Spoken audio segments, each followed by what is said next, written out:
என்னது இட்லி? எப்பா இட்லி போட்ட ஏசமான எவ்வளவு பெரிய பூகம் வந்தாலும் சரிடா, நீ ஒரு ஆள் எஸ்கேப் ஆயிருப்பா. Welcome to I reaction channel. எங்களோட வீடியோஸ் உங்களுக்கு பிடிச்சிருந்ததுன்னா லைக் பண்ணுங்க, கமெண்ட் பண்ணுங்க, ஷேர் பண்ணுங்க, மறக்காம சப்ஸ்கிரைப் பண்ணுங்க.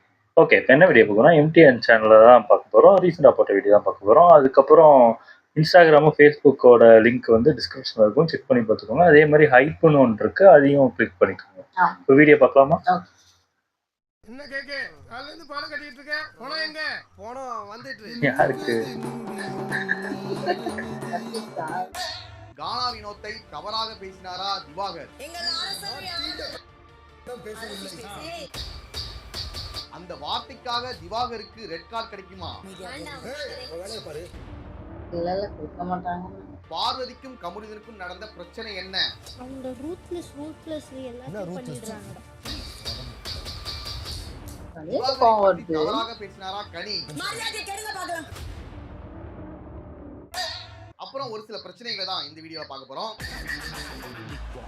ஆனா அதுக்கு முன்னாடி ஒரு வீடியோ. அவரும் கொரட்டோ, இதுல என்ன ஒரு பிரச்சனை? திரும்பிடும் கேமரா, காய்ச்ச தாங்கல. இல்ல அந்த கேமராவை ஆப்ரேட் பண்றத பார்த்துட்டு இருப்பார்ல, போதும்பா எப்பா விட்டுருப்போம். யார் யாரோ கார் துப்பி பார்த்திருப்பீங்க, கேமராவே காலை துப்பிய தருணம். அவங்க என்ன பண்ணுவாங்க? எவ்வளவு நாள் தான் இந்த பேச்சை தாங்கிட்டு இருப்பாங்க? கடுப்பாயிட்டாங்க. அது எப்பதாவது சொன்னா பேசினா. இப்ப என்ன நடந்துச்சுன்னா, திவாகருக்கு சோசியல் மீடியால நிறைய கண்டனங்கள் வந்துட்டு இருக்கு. அவருக்கு ரெட் கார்டு கொடுக்கணும், அவர் உடனே இந்த ஷோ விட்டு தூக்கணும், இந்த மாதிரி ஆட்களை பிக் பாஸ்ல இதுக்கப்புறம் சேர்க்கவே கூடாது, இப்படிப்பட்ட கண்டனங்கள் கருத்துக்கள் நிறைய பேர் சொல்லிட்டு வராங்க.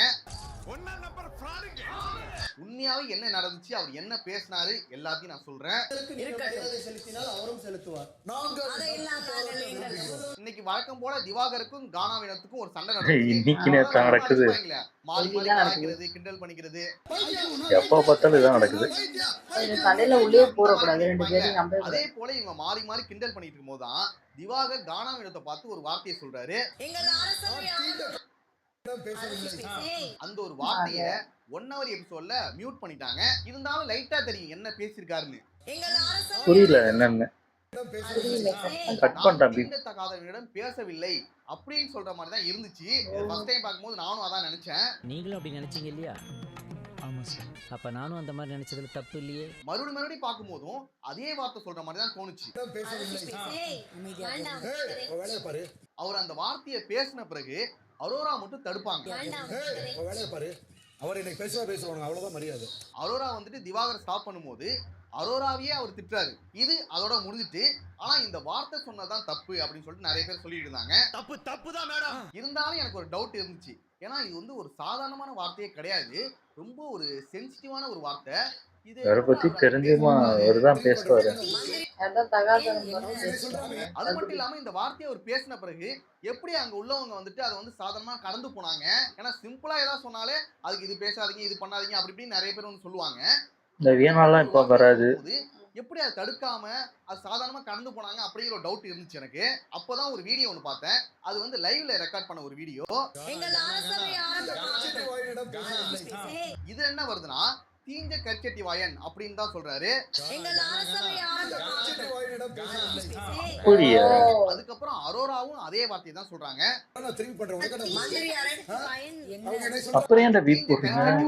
அப்படின்னு சொல்ல வேணாம் அப்படிங்கிற மாதிரி தான் அரோராவும் சொல்றாங்க.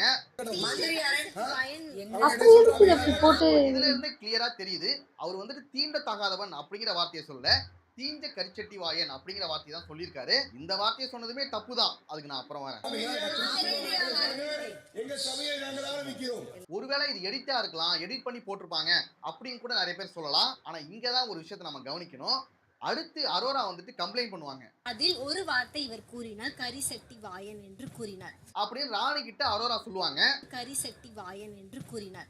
அதுல திவாகர் வந்துட்டு கானா வினோத்தை பார்த்து என்ன பேசினார் அப்படிங்கறத கூட மென்ஷன் பண்ணி சொல்லிருப்பாங்க. ஒருவர் உங்களை பாடி ஷேமிங் செய்தார் என்றால் அதற்கு நீங்களும் திருப்பி பாடி ஷேமிங் செய்வது சரி அல்ல. அப்போ கூட தீண்டத்தகாதவன் சொன்னாரு அப்படிங்கிற மாதிரி சொல்லவே இல்லை. அதனால இதுல இருந்து உங்களுக்கு புரிஞ்சிருக்கும். இது அனைத்தும் நடக்கும்போது அவ்விடத்தில் நான் இருந்தேன். அடுத்து இன்னொரு விஷயம் என்னன்னா, அவர் அந்த வார்த்தையை பேசும்போது பக்கத்துல இருக்க யாருமே அதை கண்டுக்கவே இல்லை. கானா வினோத்தும் பாப்பாரு, அவரும் பெருசா எடுத்துக்கல. அதே போல கேட்கல விக்ரம் போல பாப்பாரு, அவரும் பெருசா எடுத்துக்கல. சோ அதனால அவர் தீண்ட தகாதவன் அப்படிங்கிற வார்த்தையை சொல்லவே இல்ல. உண்மைதான், நானும் இருந்தேன். நீங்களும் பார்த்தீர்கள். ஆனா திவாகர் பத்தி எனக்கு தெரியும்.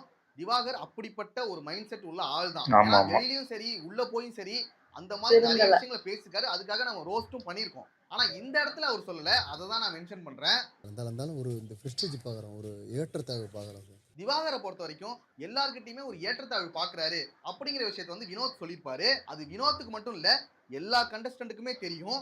வியனா கிட்டையும் சொல்லியிருக்காரு, பார்வதி கிட்டையும் சொல்லியிருக்காரு. அப்புறம் எவிக்ட் ஆகி வெளியில போனார்ல பிரவீன், அவர் கூட ஒரு இன்டர்வியூல இதை பத்தி பேசியிருக்காரு.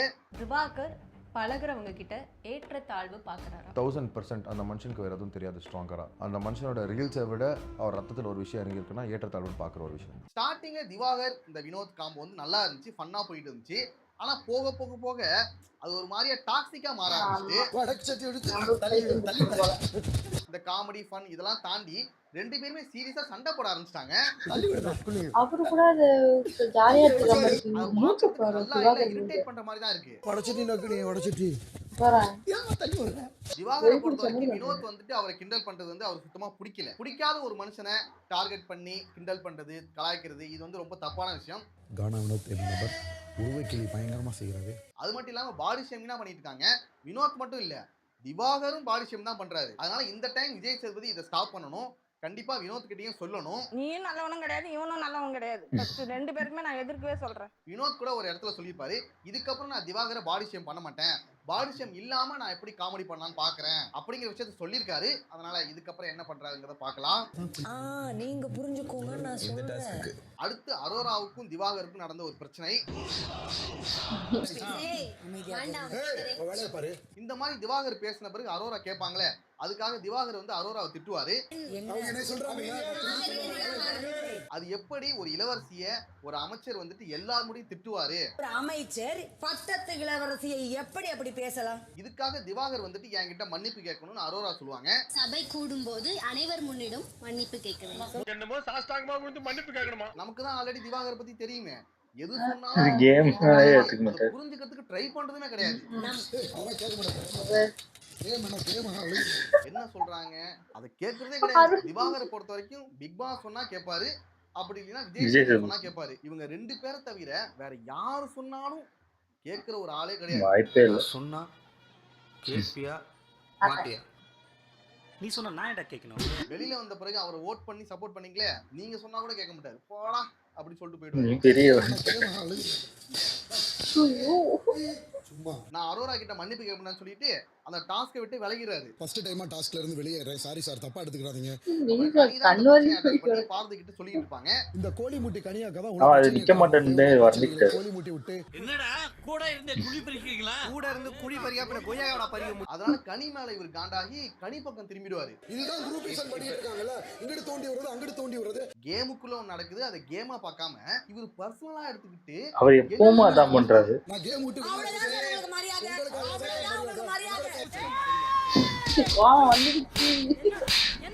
தெரியல சொன்னாட்டாங்க. பண்றாங்க, என்ன டார்கெட் பண்றாங்க, என்னைய வச்சு ஃபேமஸ் ஆக பாக்குறாங்க. இப்படி இதேதான் வாய்க்கு வந்ததுன்னா பேச ஆரம்பிச்சிடுவாரு. நான் தூங்குறப்ப எத்தனை குறந்தை என்ன பத்தி பேசுறீங்க? திவாகரை பத்தி கனி வந்துட்டு புரணி பேசிட்டு இருக்காங்களாம். என்னடா அவர் பேசிட்டு இருக்காரு? இந்த பிக் பாஸ் கிட்ட பொறுத்த வரைக்கும் எல்லார பத்தி எல்லாருமே புரணி தான் பேசிட்டு இருக்காங்க. நான் தூங்குறப்ப எத்தனை குறந்தை என்ன பத்தி பேசுறீங்க? அப்படிதான் போயிட்டு இருக்கு. நான் தூங்கும்போது திவாகர் மட்டும் என்ன பேசாத மாதிரியே பேசுறாரு. எனக்கு பின்னாடி பேசுறாங்க, இந்த மாதிரினா பேசிட்டு இருக்காரு.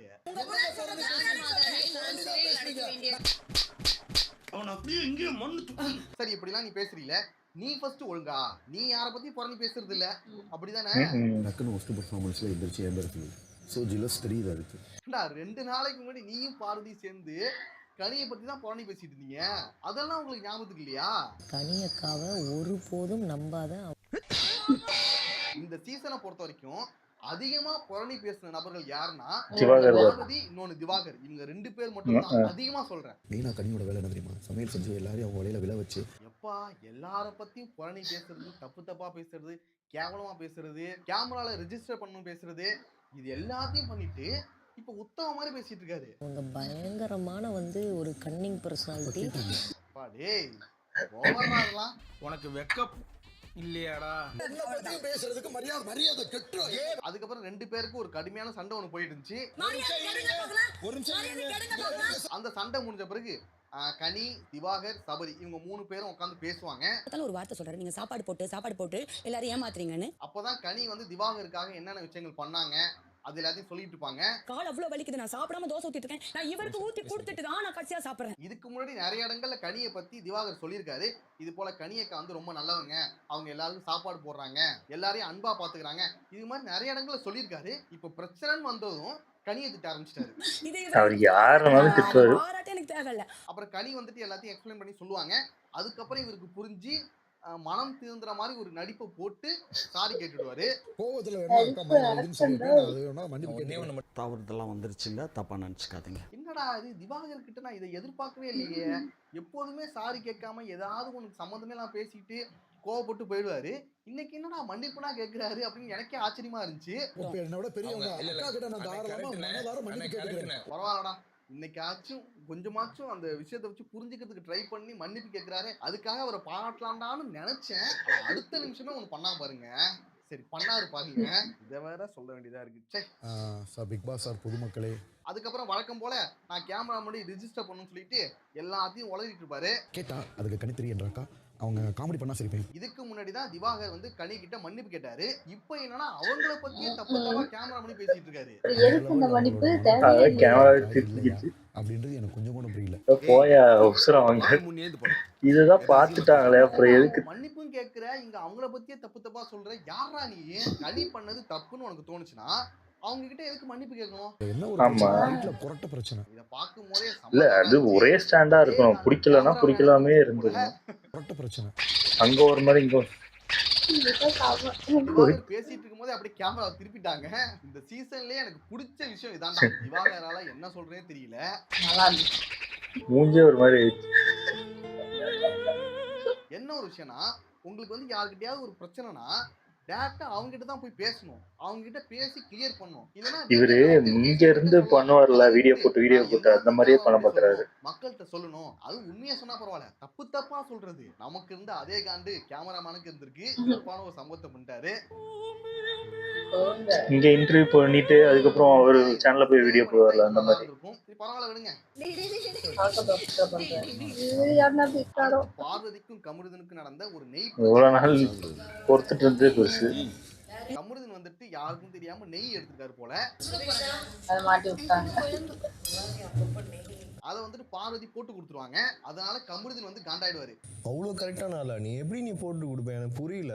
இவ்வளவு நாளா ஒண்ணுமனா பழகிட்டு இருக்கோம், ஃப்ரெண்ட்ஷிப் அது இதுன்னு போயிட்டு இருக்கு. அதுவும் கண்ணில் அடிப்பட்டப்ப நான் தான் உனக்கு ஃபுல்லா சப்போர்ட் பண்ணிக்கிட்டு இருந்தேன். தேவைதான் கமருதன். நமக்குள்ள போயிட்டு இருக்கும் போது என்னையே நீ போட்டு கொடுக்குறியா? நீ என்ன பெரிய ஒழுங்கா? நீ தப்பு பண்ணலையா? உனக்காக எத்தனையோ சண்டையில உன் பக்கம் நியாயமே இல்லைனாலும் உனக்கு சப்போர்ட் பண்ணிருக்கேன். ஆனா இன்னைக்கு என்ன போட்டு கொடுத்து நீ நல்ல வேஷம் போறியா? அந்த மாதிரினா பேசிட்டு இருக்காரு. பார்வதி தெரியாமையா பழகிட்டு இருக்கீங்க. பார்வதி கிட்ட சண்டைனா அரோரா கிட்ட வந்துட்டாரு, அரோரா கிட்ட சண்டைனா பார்வதி கிட்ட வந்துட்டாரு. அரோராவும் ஒரு ஆளுதான், அதே மாதிரிதான். கமருதீன் தான் பாவம். அரோரா பக்கம் திருப்பிட்டாரு. இந்த சண்டை கூட இன்னைக்கு நைட் வரைக்கும் தான் நடக்கும். ஏன்னா இதுக்கு முன்னாடி அன்வான்டட் டச் பிரச்சனையே சாதாரணமா கடந்து போயிட்டாங்க. இந்த நெய் பிரச்சனைக்கு சிம்பிளா முடிஞ்சுன்னு நினைக்கிறேன். ஓகே நண்பர்களே, அவ்வளவுதான் வீடியோ. நெக்ஸ்ட் ஒரு வீடியோல பார்க்கலாம். சூப்பர், நல்லா இருந்துச்சு. இது வினோத் வந்து நான் பாக்குறோம் சண்டை போடுறாரு, அவ்வளவுதான். இதுக்கப்புறம் பேச்சுவார்த்தையே இல்லை அப்படின்னு சொல்றாங்க. அதுக்கப்புறம் அது கட்டாயி கொஞ்ச நாள் பார்த்தா 2 பேரும் ஒரே பெட்ல படுத்துக்கிட்டு சிரிச்சுக்கிட்டு இருக்குங்க. எனக்கு புரியவே மாட்டேங்குது. இவங்க அடிச்சுக்கிறாங்க, சேர்ந்துக்கிறாங்க, கண்ட மணிக்கு திட்டிக்கிறாங்க. ஒரு சில பேர்லாம் எவ்வளவு திட்டினாலும் சொன்னே நம்ம திருப்பி வந்து பேசுவாங்க அந்த மாதிரி. ஏன்னா இவரு வந்து அவர் ஜாலியா எடுத்துக்கிற மாதிரி இருக்கு. திவாகர் கொஞ்சம் இல்ல, அது தள்ளுறது அவருக்கு கொஞ்சம் காண்டாக்டாரு. திவாகர் அவர் ஜாலியா தான் விளையாண்டுட்டு இருந்தாரு. அதான் இங்க கணிக்கிட்டையும் அதேதான். அதாவது இப்போ அவருக்கு அது தப்பாவே இருக்கு, அவருக்கு பிடிக்கவே இல்லை அப்படின்னா சாரிலாம் கேட்க முடியாது, நான் அப்படிதான் பண்ணுவேன் அப்படின்னு சொல்லிட்டு போயிடலாம். அது இங்க சாரி கேட்டுட்டு அங்க போய் குறை சொல்றது எனக்கு அதான் புரியல. இவர் இந்த இன்டர்வியூலயும் இங்க வெளியில இருக்கும்போது இன்டர்வியூ கொடுப்பாரு, கொடுத்துட்டு அங்க ஏதாவது பேசிட்டாங்க, நக்கல் பண்ணிட்டாங்கன்னா இங்கிருந்து டக்குன்னு வெளில வந்ததுக்கப்புறம் அவர் வீட்டுல வச்சு அவரோட இன்ஸ்டா ஐடியில போடுறது வீடியோ. அவங்க இப்படி பேசினாங்க, அவர் அப்படி பேசினாங்க. அதே தான் இங்கேயும் பண்றாரு. பிக் பாஸுக்கு போய் அதே தான் பண்ணிட்டு இருக்கு. சாரி கேட்கணும் கேமரா திருப்புறதுதான் இல்ல அதாவது அந்த விஷயம் நடந்து முடிஞ்சிருச்சு. சும்மா அதாவது ஒரு நாளைக்கு ஒரு வாட்டி பேசினா பரவாயில்ல, அவருக்கு எப்ப பார்த்தாலும் பேசிக்கிட்டு இருக்காரு. அவர் எனக்கு தெரிஞ்சு அந்த கேமரா ஹேண்டில் பண்றது ஒரு ஆளா இருப்பாங்க போல இருக்கு. காண்டா இருப்பாங்க. போதுண்டா விடுதா அப்படின்னு மாதிரி திருப்பி விட்டாங்க. பார்வதிதான் எல்லாரும் பயமுறுத்துவாங்க. அவரு கத்தி பார்வதி முடிஞ்ச ஒரு மாதிரி ஆயிடுச்சு. ஒரு டாஸ்க்லயும் அதை புரிஞ்சுக்காம, டாஸ்க்குக்காக ஒரு விஷயம் பேசுறாங்க, அது கூட புரிஞ்சுக்காம நம்மள மன்னிப்பு கேட்க வைக்கிறாங்க அப்படின்னு தான் யோசிக்கிறாரு. நல்லா இருக்கு. எப்ப ஒரு வெளில போறாருன்னு பாக்கலாம். இது என்ன ஓகே. என் வீடியோஸ் உங்களுக்கு பிடிச்சிருந்தா லைக் பண்ணுங்க, ஷேர் பண்ணுங்க, கமெண்ட் பண்ணுங்க, மறக்காம சப்ஸ்கிரைப் பண்ணுங்க. நல்லா இருக்கும். பாய்.